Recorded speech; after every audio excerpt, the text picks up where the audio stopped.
também, Claudete, esses vídeos que eu estou fazendo com vocês, porque eu acho que é interessante eles terem esse contato. Quando a gente grava só o áudio, tu perde a expressão do contador de história, né?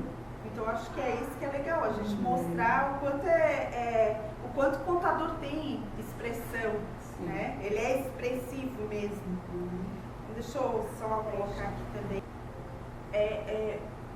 Como é que começou? Para te contar pra gente como tudo começou pra ti, essa ideia de se tornar contadora de história, como é que começou? Por isso que eu te falei que era bem no começo mesmo. Ai, bem no começo, nem sei assim, quando começou, de tanto tempo que... Porque assim, nas minhas anotações, nos registros que eu faço lá no blog da Oficina Literária Boca de Leão, agora eu comecei a colocar um pedacinho da minha história, né? Digamos como tudo começou. Tudo começou aqui, quando eu era uma criança muito sapeca mesmo. Eu gostava de inventar, sabe? Eu ia lá no meio do mato e já via alguma coisa se mexer lá dentro, aquilo já era alguma coisa que... Aquela história. Aquela história, né? Porque eu lembro assim, acho que tudo começou com Boitatá, sabia?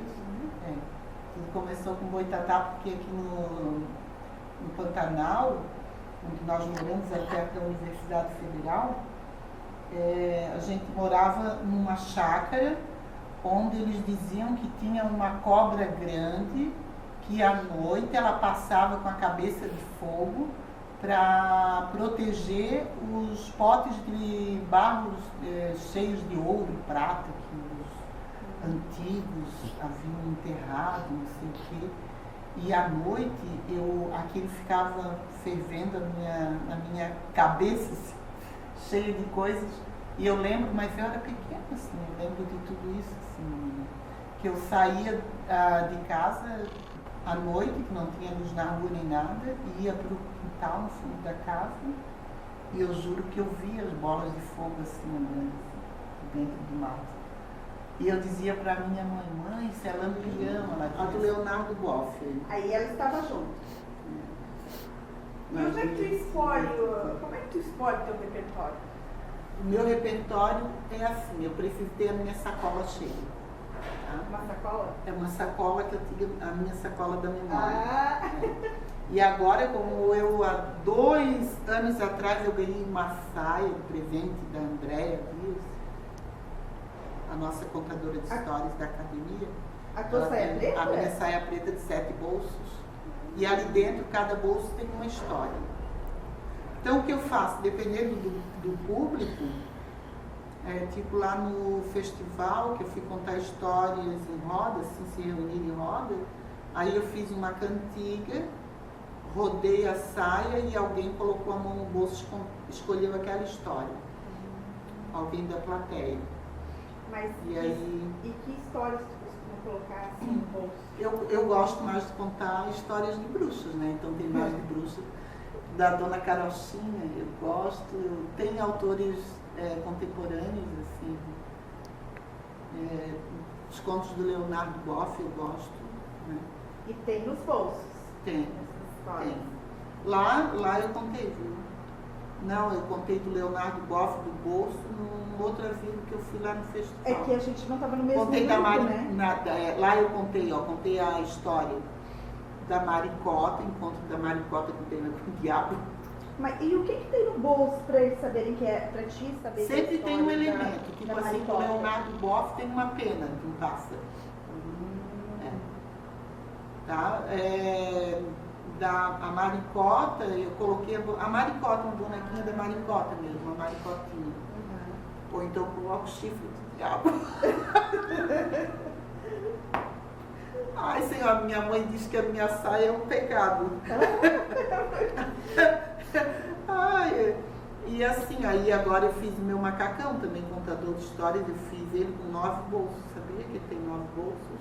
9? 9, Então cabe mais 2 histórias. Mais 2 histórias agora. Mas Tu já escolheu esse repertório? É assim, ó, eu escolho e na medida, tipo, eu vou sempre incrementando, né? Mas eu já vou com elas dentro mesmo, assim. Porque assim também tem dia, por exemplo, eu tenho um bolso que tem um cachimbo de bruxa.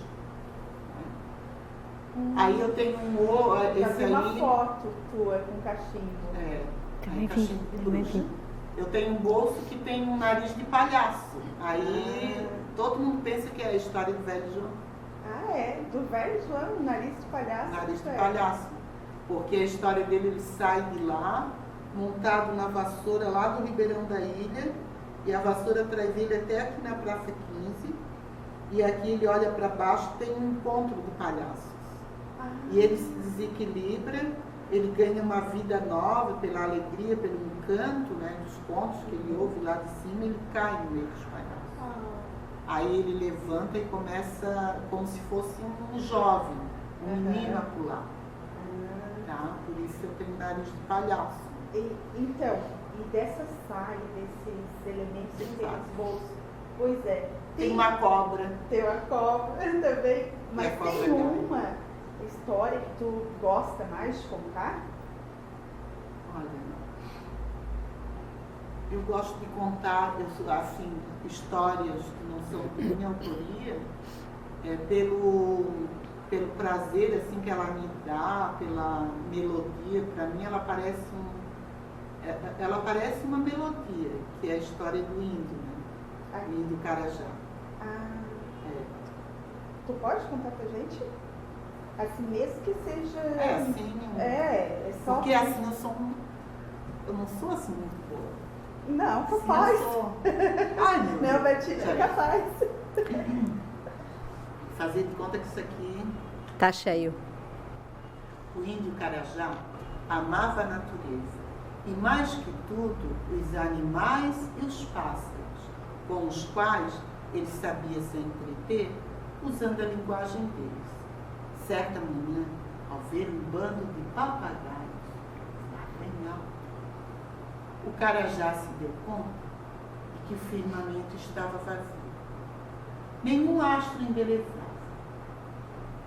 O clarão do dia, especialmente sobre a canícula, tornava o céu cinzento. Por que o céu é assim tão vazio?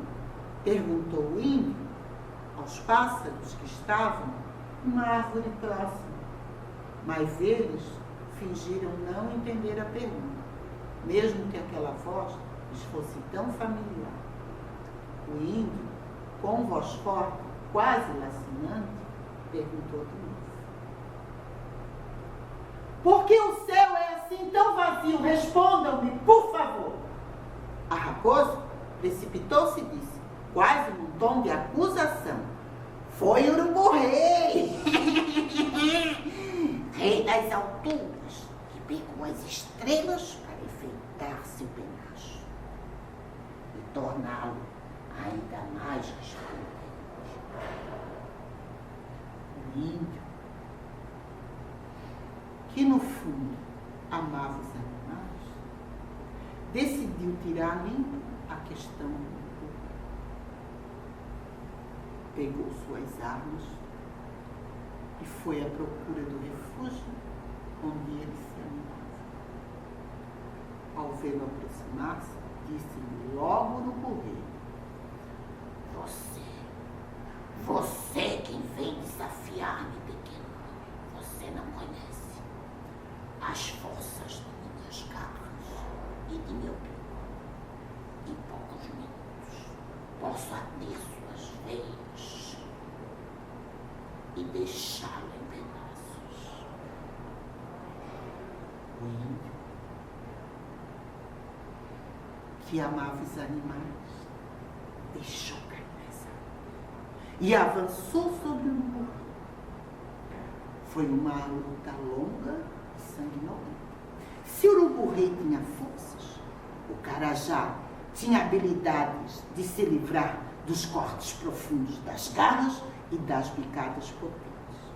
Até que o índio conseguiu imobilizar o Urubu-Rei, prendendo-lhe bem as pernas e segurando-lhe bem forte. Se quiser ter de volta a liberdade, agora devolva as luzes que escondes no penacho da cabeça e nas plumas do corpo. O Criador colocou as estrelas no céu para embelezar a vida, não para alimentar a tua vaidade. Urubu-Rei, que detinha também o segredo da eterna juventude, não quis renunciar às luzes. E que valeria a pena ser eternamente jovem e feio?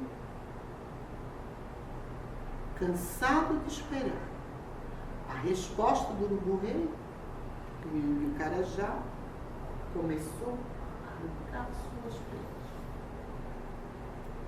E cada pena lançada no alto se transformava numa estrela lá no firmamento.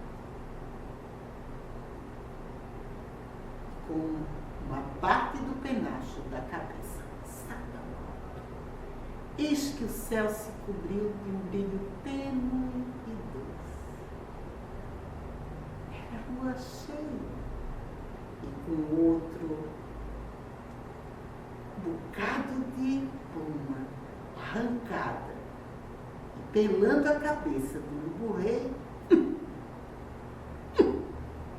ao lançá-lo ao alto, eis que surgiu a lua cheia, e com outro penacho maior ainda, pelando todo o pescoço do Urubu-Rei e parte do seu peito, ao lançá-lo ao alto, eis que se acendeu um tição de fogo lá no horizonte. Nascia o sol, e diante daquele grande esplendor, o índio disse de si para consigo: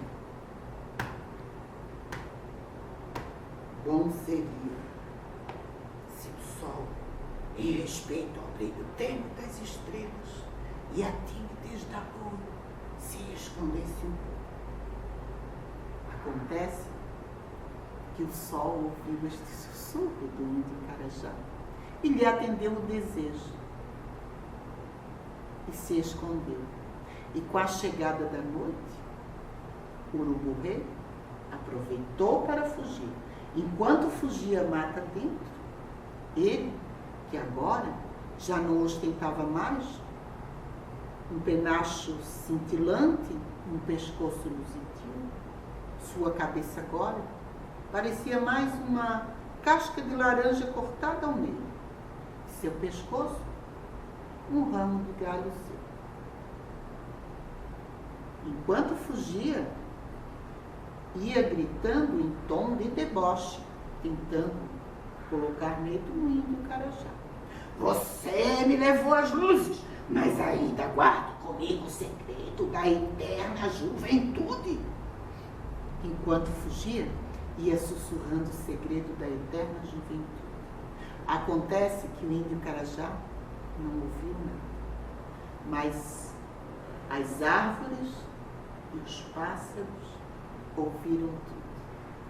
E é por isso que de tempos em tempos, eles que aprenderam a guardar o segredo da perene juventude, os pássaros trocam suas penas e as árvores suas folhas. E o índio Carajá ainda continua sendo lembrado por todas as tribos do Brasil que conhecem as suas histórias, principalmente nas noites de lua, quando os mais velhos se reúnem em volta da fogueira e os mais novos se sentavam para ouvir os mais velhos contar a história do céu e da terra, do sol e da lua, das estrelas e todo o firmamento.